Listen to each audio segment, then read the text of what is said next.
அஸ்ஸலாமு அலைக்கும். Welcome to my channel. வணக்கம் மக்களே, உறவுகள் எல்லாம் எப்படி இருக்கீங்க? நல்லா இருக்கீங்களா? இப்போ இப்படி தான் இருக்க வேண்டிய முதல் நோம்பு இல்லையா? நோம்பு திறக்கிறதுக்கு உண்டான வேலைகளை ஆரம்பிக்கிறோம். இது பழமெல்லாம் வாங்கி, சப்போட்டா பழம், மாதுளை பழம், கொய்யா பழம்லாம் வாங்கி நறுக்கி வச்சுக்கிறோம். இப்போ வச்சுக்கிட்டோம்னா இது ஒரு வாரத்துக்கு கூட வரும், இல்லைன்னா ஒரு 4 நாளைக்கு கூட வரும். முதல் நோம்புங்கிறதுனால கொஞ்சம் ஐட்டம் நிறையா வச்சுக்கிறோம். இப்போ சப்போட்டா பழம் சீவி வைக்கிறேன். எல்லாம் ரெடி பண்ணி வச்சுக்கிட்டா நோம்பு திறக்க வசதியாக இருக்கும். குழந்தைங்க ஸ்கூல்லேருந்து வர்றதுக்கு நம்ம முன்னாடியே ரெடி பண்ணி வச்சுக்கிறது ரொம்ப ரொம்ப நல்லது. முதல் நோம்புங்கிறதுனால கொஞ்சம் ஐட்டம்லாம் கொஞ்சம் கூட தான் இருக்கும், கொஞ்சம் அதிகமாக இருக்கும்.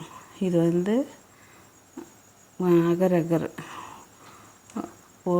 இல்லை, அது பாதாம் ஃப்ளேவர், இது ரோஸ் மில்க் ஃப்ளேவர். இது சப்போட்டா பழம், இது கொய்யா பழம், எல்லாத்தையும் ரெடி பண்ணி வச்சுருக்கோம். நோம்பு திறக்கிறதுக்கு தயாராக வச்சுருக்கோம். அது மாதுளம்பழம் எல்லாத்தையும் கழுவி சுத்தம் பண்ணி கட் பண்ண பிறகும் ஒரு வாட்டி கழுவிடணுங்க. இது சமோசா நாங்கள் வீட்டில் செய்யலை, வெளியில் ஆர்டர் பண்ணி வாங்கினோம். இது வடை எல்லாம் தயாராக இருக்குது. இது பேரிச்சம்பழம். இப்போ நாங்கள் நோம்பு திறக்க போகிறோம். பேரிச்சம்பழம் வச்சு நாங்கள் திறக்கிறோம். குழந்தைங்கள்லாம் தண்ணி குடித்து நோம்பு திறக்கிறாங்க. இது எங்கள் ஊர் நோம்பு கஞ்சி ரொம்ப சூப்பராக இருந்துச்சு.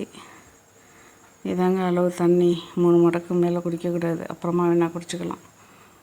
நோம்புக்குன்னு சட்டத்திட்டம்லாம் இருக்குது. அல்ஹம்துலில்லாஹ்.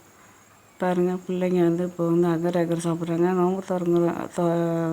நோம்பு திறந்து சாப்பிட்றது இதுக்கு ரொம்ப நல்ல பெஸ்ட்டான உணவுங்க. ஏன்னா வயிறு காஞ்சி கிடக்கிறதுக்கு இதுக்கு நல்ல உணவு.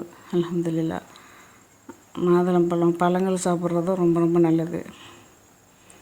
குழந்தைங்களுக்கு இதை மாதிரி ரெடி பண்ணி கொடுத்தா ஆர்வமாக நோம்பு வைப்பாங்க, நோம்பு திறப்பாங்க.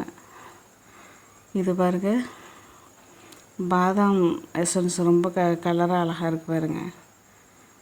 நோம்பு கஞ்சி அதில் வடையை எடுத்து நல்லா முக்கி சாப்பிட்றேன். இந்த மாதிரி நோம்பு திறந்துட்டு நோம்பு கஞ்சி குடித்தா தாங்க நமக்கு நோம்பு வச்ச களை போகும். ரொம்ப ரொம்ப சூப்பராக இருக்கும். ஒரு ஊருக்கு ஒரு மாடலில் செய்வாங்க. குழந்தைங்கள்லாம் நோம்பு திறந்து சாப்பிட்றாங்க. இது வீட்டிலே செஞ்ச மசாலாக்கல்ல ரொம்ப சூப்பராக இருந்துச்சு. அதையும் போட்டு கஞ்சியில் போட்டு சாப்பிட்றோம்.